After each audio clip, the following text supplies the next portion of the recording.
Hello, कैसे हो आप लोग। आज हम पढ़ेंगे मेंसुरेशन के कुछ फार्मूला जो आप लोगों को बहुत ही इम्पोर्टेंट है, खास करके 6, 7, 8 और 9th के बच्चों के लिए, जो कि ज़रूरत ज़्यादा से ज़्यादा पड़ेगी। मेंसुरेशन जब भी आप बनाएंगे इन फार्मूलों की आपको ज़रूरत पड़ेगी। ठीक है, तो हम बता रहे हैं, जिसमें जो भी दिक्कत आएगी आप लोग को आप कमेंट करके बता सकते हैं, हम दोबारा से इसमें समझा देंगे आपको। ठीक है, तो शुरू करते हैं फार्मूला कुछ मेंसुरेशन के। सबसे पहले चलते हैं हम स्क्वायर पे। स्क्वायर मतलब क्या होता है? वर्ग। स्क्वायर के फार्मूला कुछ है इम्पोर्टेंट जो आप लोग को ज़रूरत पड़ सकती है। तो स्क्वायर का सबसे पहला फार्मूला है परिमाप। वर्ग का परिमाप क्या होता है? 4 × A। वर्ग का जो परिमाप का मतलब क्या हुआ? ये साइड से जो बाहरी आउटलाइन है इसकी यदि हमें लंबाई मालूम करनी है तो हम इसका परिमाप निकालते हैं, यानी पेरीमीटर। ये जो आउटर साइड हो गया, आउटर साइड जब भी ये नापेंगे हम, ये क्या निकालेंगे? इसका पेरीमीटर। पेरीमीटर जब भी निकालना हो तो पेरीमीटर का फॉर्मूला होता है 4 × A। दिख रहा है? ए आपका क्या है? इसकी लेंथ और ब्रीथ दोनों क्या होता है? इसका सेम होता है। तो लेंथ हमने ए लिया है, ब्रीथ भी ए लिया है, यानी लेंथ और ब्रीथ स्क्वायर का सेम होता है। तो इसकी जब भी हम पेरीमीटर निकालेंगे तो क्या होगा फॉर्मूला? 4 × A। तो perimeter of square equal to 4 × A। Second formula है इसका क्षेत्रफल, यानी एरिया। हम जब इसका निकालेंगे तो एरिया का फॉर्मूला क्या होता है? साइड इंटू साइड, यानी A × A। ए इसमें साइड माना गया है तो इसमें क्या निकालेंगे?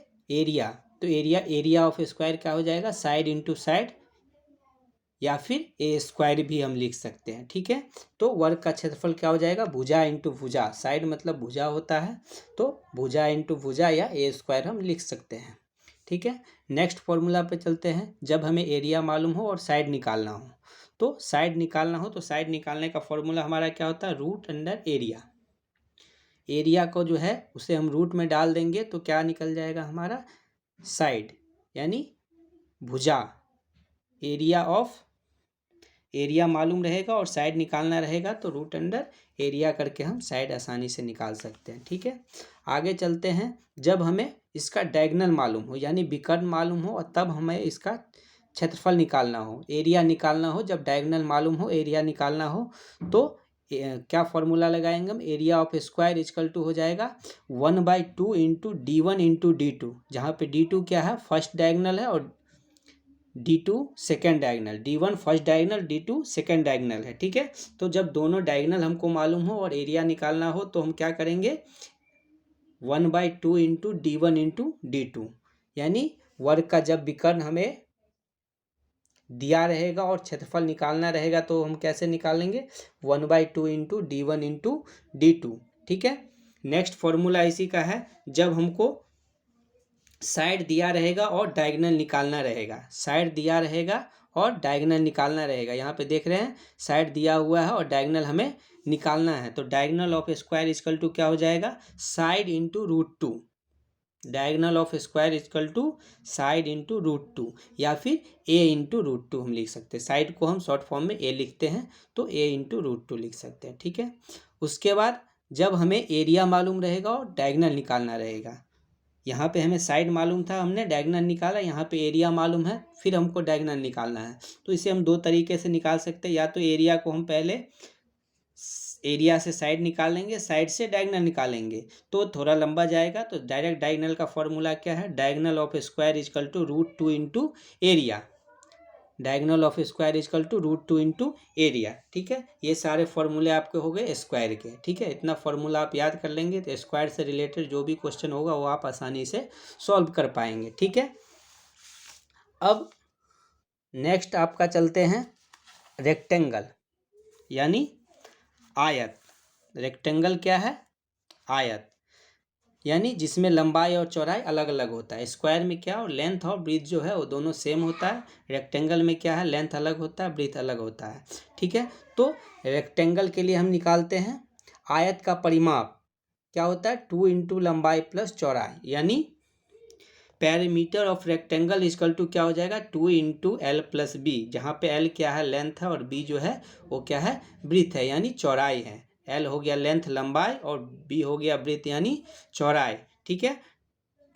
इसका दूसरा फॉर्मूला क्या हो गया, एरिया ऑफ रेक्टेंगल, यानी आयत का क्षेत्रफल हमें निकालना होगा तो लंबाई और चौड़ाई को क्या करेंगे, मल्टीप्लाई कर देंगे। Area of rectangle equal to क्या हो जाएगा, एल इंटू बी, ठीक है।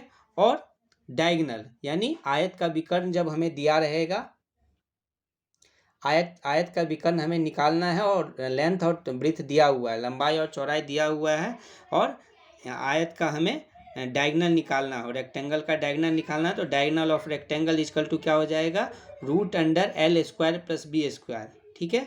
लंबाई का स्क्वायर प्लस चौड़ाई का स्क्वायर रूट में, ठीक है। अब तीसरा है हमें सर्कल का, ठीक है। स्क्वायर का हमने पढ़ लिया, रेक्टेंगल का पढ़ लिया और सर्कल का पढ़ते हैं, ठीक है। कुछ फॉर्मूला जो है स्क्वायर का और रेक्टेंगल का सेम ही होता है। जैसे कि हमें क्षेत्रफल दिया रहेगा, विकर्ण निकालना रहे, डायगोनल निकालना रहेगा, एरिया दिया रहेगा, डायगोनल निकालना रहेगा, या डायगोनल दिया रहेगा, एरिया निकालना रहेगा, तो जो स्क्वायर का फॉर्मूला बताया था उसी हिसाब से आप उसका भी निकाल सकते हैं।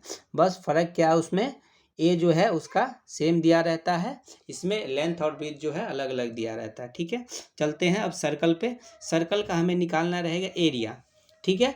तो area of circle equal to क्या हो जाएगा, पाई आर स्क्वायर, ठीक है। Area of circle equal to क्या हो गया, पाई आर स्क्वायर। जहाँ पे पाई की वैल्यू हमें दी रहती है या तो 22/7 या कहीं कहीं पे पाई इक्वल टू 3.14 भी दिया रहता है, ठीक है।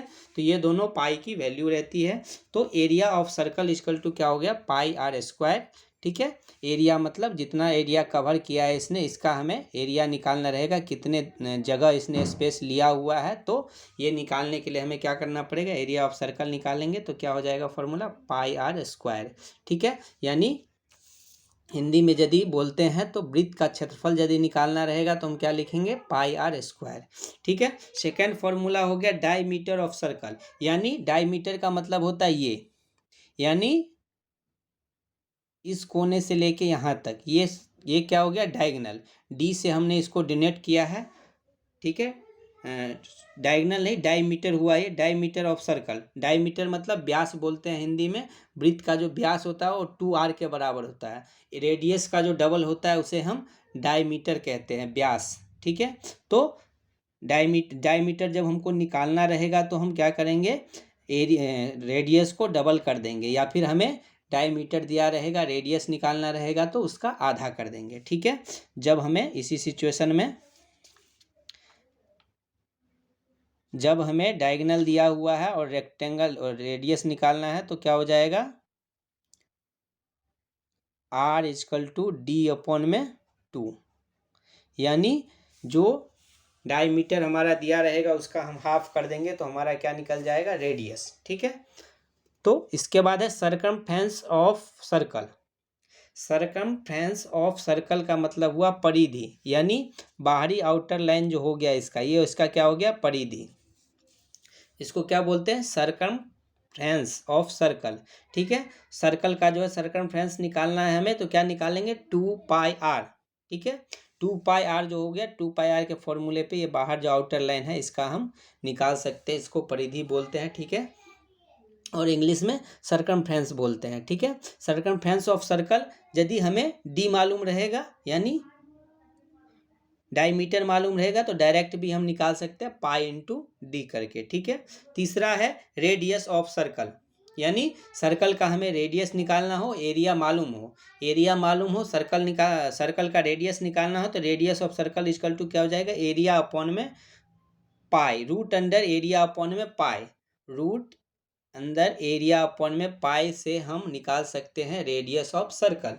यानी सर्कल का जब रेडियस हमें मालूम करना हो और एरिया दिया हुआ तो रूट अंडर एरिया अपॉन में पाई करके हम इनका रेडियस निकाल सकते हैं, ठीक है। अब कुछ फॉर्मूले हैं हाफ सर्कल, यानी अर्धवृत्त जब हमें दिया रहेगा, इस टाइप का जब देखते हैं आप, अर्धवृत्त हमें दिया रहेगा हाफ सर्कल, तो हम इसका निकाल सकते हैं। जब हाफ सर्कल का हमें सर्कमफ्रेंस निकालना है तो क्या करेंगे, pi r plus 2r।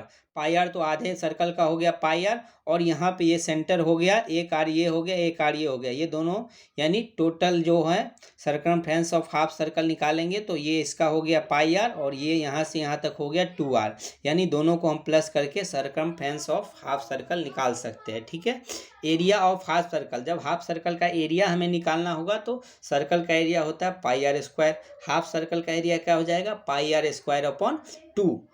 Pi r square upon 2 से हम हाफ सर्कल का एरिया निकाल सकते हैं। ठीक है। उसके बाद है एरिया ऑफ 2 कॉन्सेंट्रिक सर्कल, यानी जब दो संकेंद्रीय यानी एक ही सेंटर से जब दो सर्कल हमारा दिया रहता है बना हुआ, सेंटर हमारा एक ही दिया रहता है, दो सर्कल दिया रहता है, तब बीच का एरिया हमें निकालने के लिए दिया जाता है कभी कभी क्वेश्चन में। तो उसका क्षेत्रफल निकालने के लिए हम क्या करते हैं, pi into r square minus r square, यानी pi into capital R square minus small r square. यहाँ पे कैपिटल आर जो है बड़े वाले सर्कल का रेडियस हो गया, और स्मॉल आर जो है वो छोटे वाले सर्कल का रेडियस हो गया। यानी पाई कॉमन ले लेंगे, r square minus r square करेंगे तो हमारा जो ये मिडिल का एरिया है इसका हमें, ये मिडिल का जो जगह है उसका एरिया हमें निकालना रहेगा, तो इसके क्षेत्रफल से इसका क्षेत्रफल घटा देंगे तो मिडिल का निकल जाएगा बीच का। यानी area of 2 concentric circles equal to हो गया pi into r square minus r square. ठीक है। उसके बाद चलते एरिया ऑफ सेक्टर। सेक्टर का मतलब हो गया त्रिज्यखंड। जब टुकड़ा दिया रहता है, सर्कल का एक टुकड़ा दिया रहता है, उसका हमें क्षेत्रफल एरिया निकालने के लिए दिया जाता है, तब हम क्या करते हैं, area of sector equal to theta upon 360, theta upon 360 into में pi r square, theta upon में 360 इंटू पाई आर स्क्वायर। ठीक है। इससे हमें एरिया ऑफ सेक्टर यानी त्रिज्यखंड का क्षेत्रफल जब निकालना हो तो थीटा अपॉन में 360 इंटू पाई आर स्क्वायर से हम निकाल सकते हैं। ठीक है। उसके बाद है length of arc corresponding to sector, यानी कोण क्यू, यदि क्यू मतलब कोई एंगल हमें दिया हुआ है और उस त्रिज्यखंड के संगत चाप की लंबाई, यानी जितना चाप है, संगत चाप का मतलब ये हुआ, ये केंद्र दिया हुआ है। ठीक है। ये आपका रेडियस हो गया। ठीक है। और यहाँ से यहाँ तक ये चाप दिया हुआ है, ये हमें निकालना रहेगा। तो इसका हम क्या निकालते हैं, कोण क्यू वाले, ये एंगल हमें दिया रहेगा, यहाँ पे क्यू एंगल हो गया, ये एंगल हमें दिया रहेगा। कोण क्यू वाले त्रिज्यखंड के संगत चाप की लंबाई बराबर क्या हो गया, थीटा अपॉन में 360 इंटू 2 पाई आर, यानी थीटा अपॉन में 360 डिग्री इंटू 2 पाई आर।